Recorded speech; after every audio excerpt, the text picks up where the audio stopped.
सुप्रभातम बच्चों, प्रातःकालीन बेला में आपका स्वागत है। हिंदी के कालांश में बच्चों, आज मैं आपको कक्षा 9वीं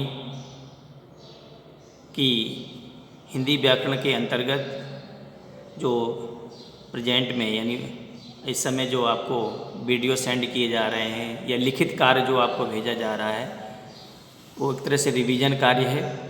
और आज मैं आपको एक वीडियो अलंकार से संबंधित है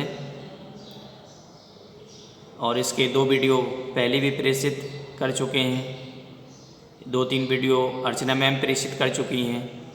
पुनः आज मैं आपको अलंकार के अंतर्गत जो आपका उत्प्रेक्षा अलंकार है और मानवीकरण अलंकार, अतिशयोक्ति अलंकार जो रह गए हैं, तो आज मैं आपको उत्प्रेक्षा और अतिशयोक्ति, इससे पहले मैंने आपको अलंकार के अंतर्गत बताया था कि अलंकार क्या होता है, उसके कितने भेद होते हैं, शब्द अलंकार के अंतर्गत कौन कौन से अलंकार आते हैं, अर्थालंकार के अंतर्गत कौन कौन से भेद आते हैं। तो अर्थालंकार के अंतर्गत मैंने आपको उपमा, रूपक, उत्प्रेक्षा, अतिशयोक्ति, मानवीकरण, तो जिसमें से उपमा और रूपक दोनों का वीडियो भेज दिया था। आज मैं आपको उत्प्रेक्षा अलंकार और अतिशयोक्ति अलंकार के बारे में बताने जा रहा हूँ।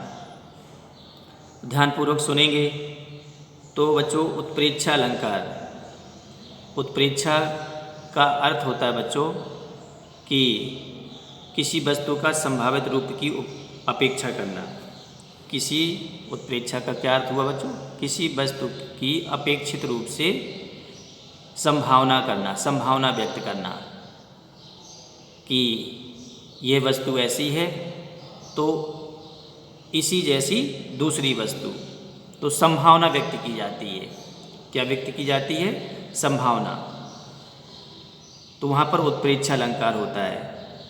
तो ये कह सकते हैं हम कि उपमेय में उपमान की संभावना व्यक्त की जाए, उपमेय में उपमान की संभावना व्यक्त की जाए, तो वहाँ पर होता है उत्प्रेक्षा अलंकार।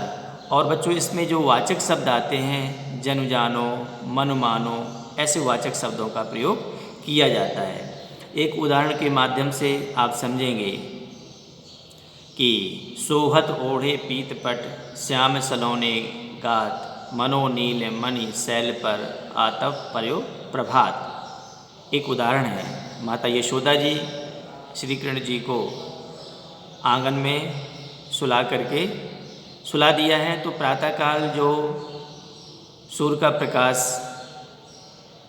आंगन में आता है तो सूर्य का प्रकाश सुनहरा होता है और भगवान श्री कृष्ण जी का जो वदन है, शरीर है, वो नील वर्ण का है, सांवले रंग का है। तो कभी यहाँ पर कल्पना करता है तो यहाँ पर प्रस्तुत के माध्यम से अप्रस्तुत की संभावना व्यक्त की जाए।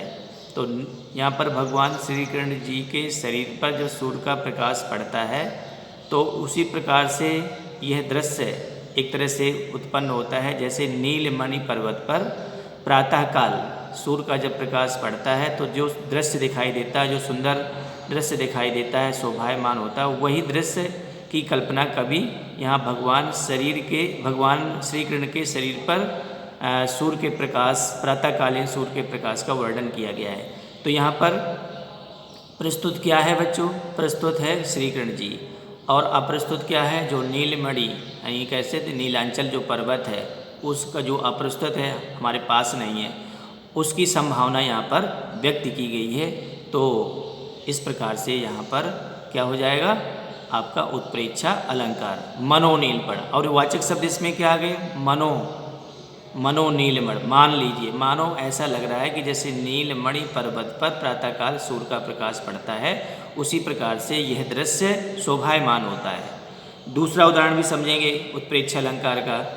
इसमें बताया गया कि फूले कास सकल मही छाई, जनु वर्षा ऋतु प्रकट बुढ़ाई। तो अब यहाँ पर फूले कास, जो बच्चे गांव से जुड़े हुए हैं वो जानते हैं कि वर्षा ऋतु में खेतों में अनेक प्रकार की घास उगाती है। तो एक कास भी एक पौधा होता है काफ़ी लंबा होता है और जब फूलता है सफ़ेद रंग का फूल होता है और पूरे चारों तरफ जहाँ पर खेतों में नज़र फैलाते हैं तो सफ़ेद ही सफ़ेद दिखाई देता है। तो गांव के लोग ये कल्पना करते हैं कि जब घास फूलने लगता है तो वर्षा ऋतु का समाप्ति की ओर होती है, अर्थात बुढ़ापा आ जाता है। तो बच्चों यहाँ पर ये कह सकते हैं कि हमारे पास प्रस्तुत क्या है, कांस का पौधा। तो यहाँ पर संभावना व्यक्त की गई है, कांस के पौधे, फूलते हुए पौधे को देख करके ये संभावना व्यक्त की गई है कि अब वर्षा ऋतु बुढ़ा गई है।